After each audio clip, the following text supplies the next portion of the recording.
Hello and Happy New Year. In my first video for this year, my reminder to you was to go out slowly, and that includes with your financial goals. And then I thought, well, let me put together a checklist for January, very slow and easy, and then some ideas about what you might do with the rest of your year. In January, most of us live in the Northern Hemisphere. Most of us know that things don't grow very well in the winter. It's a time for going inward and composting and getting ready for the spring. So in that vein, what I would like you to do in January is these things. I'd like you to think about what your financial goals might be for this year, if you have any, and I have a whole list of options in the blog that I put together. And I want you to figure out why those goals are important to you.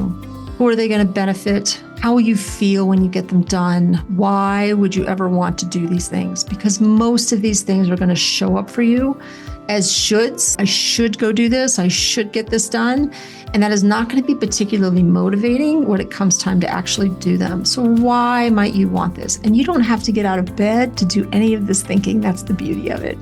Set your goals, figure out your whys. Now, if you've actually made it out of bed, what I would tell you to do in January is I want you to create a calendar for your financial things for the year. And these are the ones that I want my clients to regularly put into their calendars. So they should be having regular checkups on their budgets, their spending plans, and their asset allocation in their accounts, and just doing a general good hygiene practice, whatever that might look like. For my couples, and even really for my single people, I like to call these family financial summit meetings. I don't care if you have a family of 1 or a family of 10, whatever household you're responsible for, I like you to have family financial summit meetings.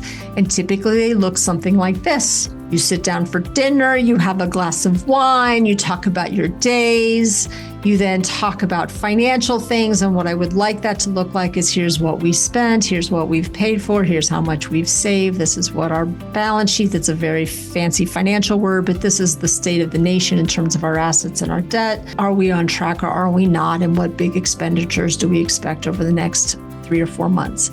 I like my clients to have these about quarterly or maybe every 4 months. Okay, so if you could get those into your calendar, that'd be awesome. I want you to schedule your annual review with your financial planner. And chances are, because I know I do this in my office, I already know what the schedule is for my annual reviews for clients. I do them throughout the year. Some planners do them twice a year, but I do mine throughout the year. And I can tell you, if you call me up and say, when is our annual review? I can tell you. So figure out what that is for you. And if your planner doesn't proactively create these, once you call that person and just set a date. So it's in your calendar.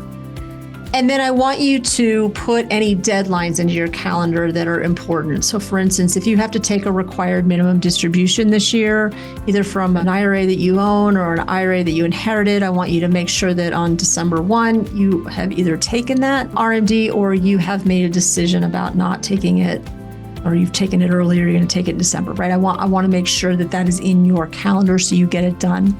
There might be some other things that you want to put into your calendar. I generally don't have people put tax prep or the tax deadline in their calendar because most people kind of get that done just by way of getting their tax documents from work and their institutions. And so there's kind of a natural momentum to getting that done. But what there is not a momentum to get done is tax payments on January 15th. You might also want to remind yourself about property tax payments come April if you're in California. Like some of those things might be nice to put into your calendar too. And then I would go back to bed. Do as little as possible in January. Come February, I would like you to brush off the cobwebs a little bit. And in February, I would like you to review your spending plan. Look, most of my clients don't really have one. They kind of lick their finger and they stick it in the wind. This is how they do their spending. And they go, okay, I paid all my bills and I funded my 401k and I put that money aside. I said I was going to put aside and I funded those 529 plans and everything seems to be okay. That's actually totally fine. If it has been serving you for so many years, it probably will continue to serve you. What I would tell you to do, though, is just identify any of those big expenditures that are out of the ordinary that you might have this year. So maybe you're taking a big family vacation, or you've got to get a lot of dental work done, or somebody's going to be out of work for 6 months for a surgery or something. Like, I'd like you to get those kinds of things into your spending plan so you're thinking about them and you're proactive about it rather than reactive.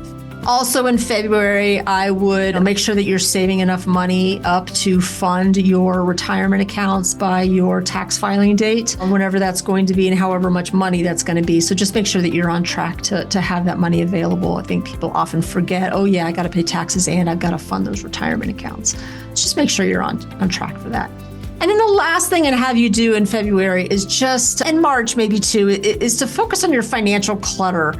This has kind of been a big thing that I've been doing with my clients. They have multiple bank accounts, they have multiple IRAs, they have 401ks from jobs from 20 years ago. I really encourage them to get all of that consolidated if we haven't done it already, just to clear the financial clutter. It is so much easier to manage your money when you know exactly where to log on, and it's easy. And it's also so much better to get global management of your money, in asset allocation and all that kind of stuff, if you can look at it from a global perspective. So reducing the clutter so that you can get that, hugely helpful. And then I would automate a bunch of stuff, like get some of this stuff that you're doing rotely, like done automatically if you haven't done it already. Most of you probably have, but get your investing automated if it's to 529 plans or brokerage accounts, whatever that might be.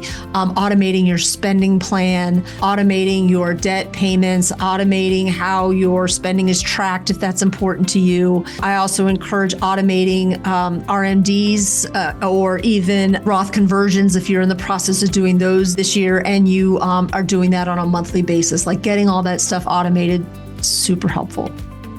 Okay, so that's kind of February, March. And then for the rest of the year, it's kind of up to you, because most of your financial stuff is typically done. By then, you might have an annual review with your financial planner, but like that's already in your calendar, so that's pretty good. The only other things I would tell you to do and add to your checklist for this year are checking your credit regularly. I'm a member I have an account with Credit Karma. They kind of keep an eye on this for me. They send me ridiculous emails, but it does actually remind me occasionally to go look at my credit. What I am looking for more than anything is fraud. I have all my credit accounts frozen. I recommend that you do the same. And but having, my credit checked or looking at my credit's always a good idea. Reviewing your debt, if interest rates are going to come down this year, is there an opportunity for you to refinance some of your debt or put it in places that make more sense? Like if you have an S block and you've got a balance on that, does it make sense to put it on the HELOC or vice versa? There's some decisions just to make around your debt, and are you managing it the best you can and getting the most tax deduction for it. This is one of my favorites. Get a password manager and use it. Use it. I think my clients are having the most success with 1password.com. So numeral 1password.com. It is a way for you to remember one password and then be able to create passwords for all of the accounts that you have, and be able to use that password manager to auto-populate all of those accounts when you go on them. It is far safer than putting them on an Excel spreadsheet and then stuffing it away in your desk. And I don't worry about those particular password managers getting hacked. I do worry about having everything live on Google or have everything live on Apple. I don't think that's wise. If you have a giving plan or giving is part of your plan, make sure that is factored into your spending plan and that you actually get it done this year. And the other thing that I would just have you consider for this year is getting your estate plan reviewed. One of the things that happened, the passing of the Secure Act 2.0, is the elimination of the stretch IRA. And what that means is that you're going to have to be more mindful. If you were going to make your trust, your revocable living trust, a beneficiary of your IRA, you want to make sure that there's language in your trust that aligns with the Secure 2.0 Act, and that would be a really great conversation to have with your estate planning attorney. One of those things that you want to make sure you get handled before you die so that your wishes will be followed when that event happens. So those are things that I would think about for this year, for financial planning, for financial success and well-being. I think that the greatest piece of advice I can give here is to just create a calendar and follow it. That seems to work well for most people. Most of the tasks on this list don't really require a whole lot of really intense intellectual concentration. As long as the stuff is on your calendar, you're making the calls to your professionals, whether it's your tax professional, your estate planning attorney, your financial planning professional. It's really a matter of just little baby steps, and use all these people around you to help you get them all done. And I coordinate a lot of this stuff for my clients. And so I just see how all that stuff works together. And if you're doing it on your own, you just want to make sure that you're doing the same thing on your own behalf.